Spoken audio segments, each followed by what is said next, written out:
Página 1. El fin de la infancia, por Arthur C. Clarke, 1956. 0.0. Prólogo. El volcán que había alzado a Taratua desde los fondos del Pacífico dormía desde hacía medio millón de años. Sin embargo, muy pronto, pensó Reynolds, unos fuegos más violentos arrasarán otra vez la isla. Miró la plataforma y alzó los ojos hacia la pirámide de andamios que rodeaba aún al Columbus. La proa de la nave, a 60 metros de altura, reflejaba los últimos rayos del sol. Era una de las últimas noches del cohete. Luego flotaría en la eterna luz solar del espacio. Todo estaba tranquilo aquí, bajo las palmeras, en lo más alto del rocoso espinazo de la isla.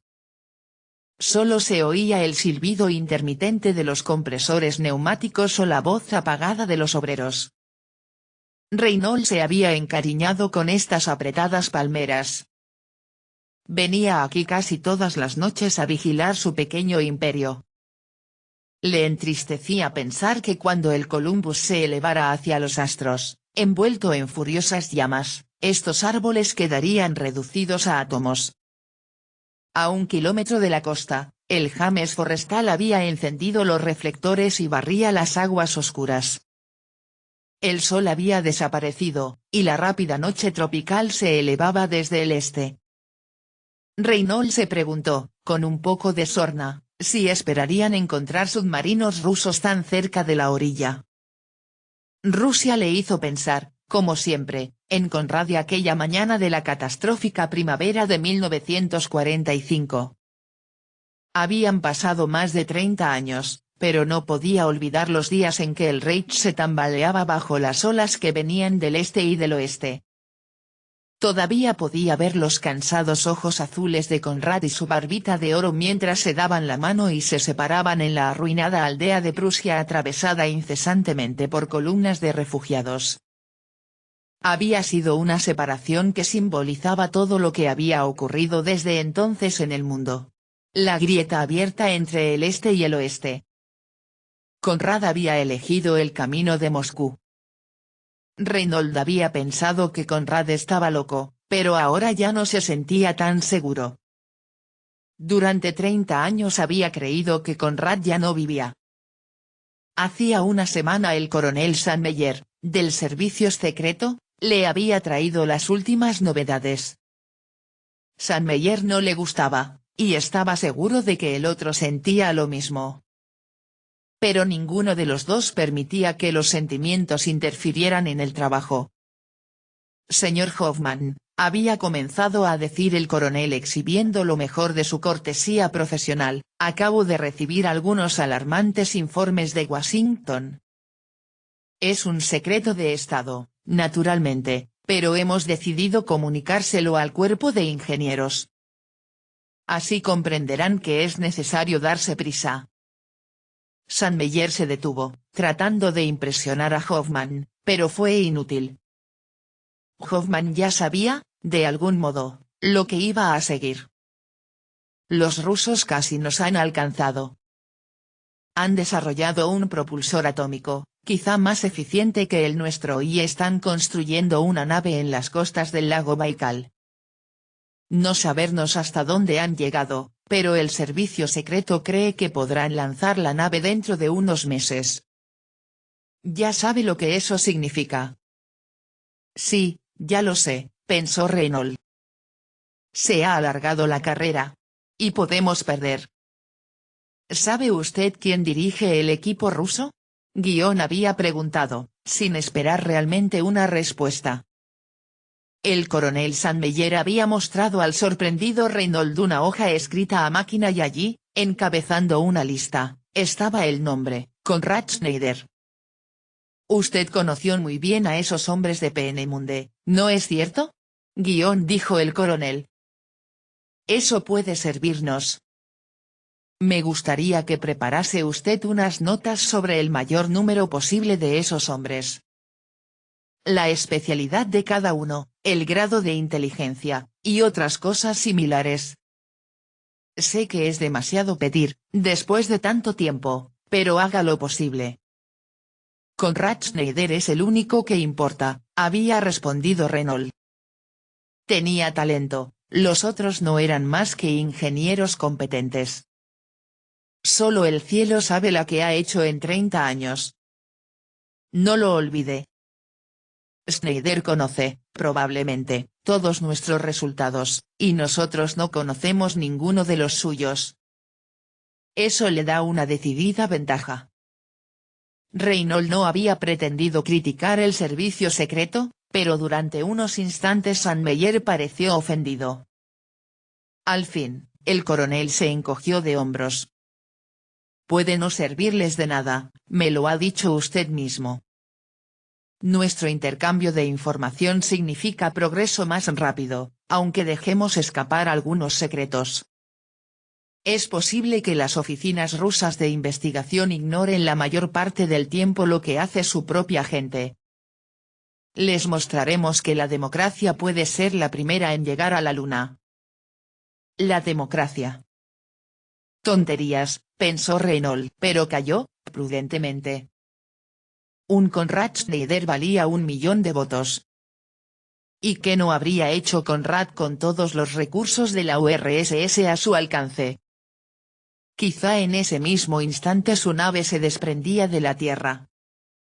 El sol que había dejado Taratua brillaba aún sobre el lago Baikal cuando Conrad Schneider y el comisario del Instituto de Ciencia Nuclear se alejaron lentamente de la plataforma donde se había probado el motor. Aún sentían una dolorosa vibración en los oídos aunque los últimos y atronadores ecos se habían perdido en el lago hacía ya 10 minutos. ¿Por qué esa cara larga? Preguntó de pronto Grigorievich. Tendría que estar contento. Otro mes más y habremos iniciado el viaje mientras los yanquis estarán mordiéndose los puños. Es usted optimista, como de costumbre, dijo Schneider. Aunque el motor funcione no es tan fácil como parece. Es cierto que no veo ante mí ningún obstáculo serio, pero me preocupan los informes que vienen de Taratua. Ya le he hablado del valor de Hoffman, y dispone de billones de dólares. Esas fotografías de la nave son algo borrosas, pero no parece hablarles mucho.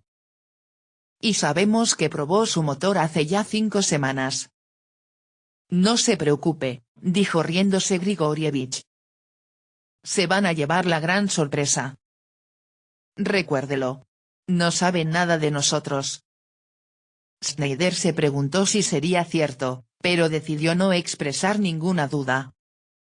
La mente de Grigorievich comenzaría a explorar unos canales tortuosos y complicados, y si llegaba a encontrar una gotera, el mismo Schneider se vería en dificultades. Schneider entró en el edificio de la administración.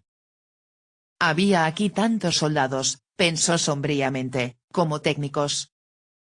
Pero así hacían las cosas los rusos, y mientras no se le cruzasen en el camino no tenía por qué quejarse. Todo, con algunas exasperantes excepciones, se había desarrollado tal como lo había previsto. Solo el futuro podía decir quién había elegido mejor, él o Renault. Redactaba un último informe cuando unos gritos lo interrumpieron. Durante unos instantes permaneció inmóvil, sentado ante su escritorio, preguntándose qué podía haber alterado la rígida disciplina del campamento. Luego se incorporó y se acercó a la ventana. Y por primera vez en su vida supo lo que era la desesperación. Rodeado de estrellas, Renault descendió por la falda de la colina. Afuera, en el mar, el forestal barría todavía el agua con unos dedos luminosos. En la bahía los andamios que rodeaban el Columbus eran ahora un brillante árbol de Navidad. Solo la elevada proa de la nave se alzaba como una sombra oscura entre los astros. Una radio lanzaba una estridente música de baile desde los animados cuarteles y los pasos de Renault se aceleraron mecánicamente siguiendo el ritmo de la música. Había llegado casi al estrecho sendero que bordeaba las arenas, cuando algún presentimiento, algo apenas atisbado, lo obligó a detenerse. perplejo, miró primero el mar, y luego la tierra. Pasaron unos instantes antes que pensara en mirar el cielo. Reinhold Hoffmann supo entonces, como Konrad Schneider en ese mismo instante, que había perdido la carrera.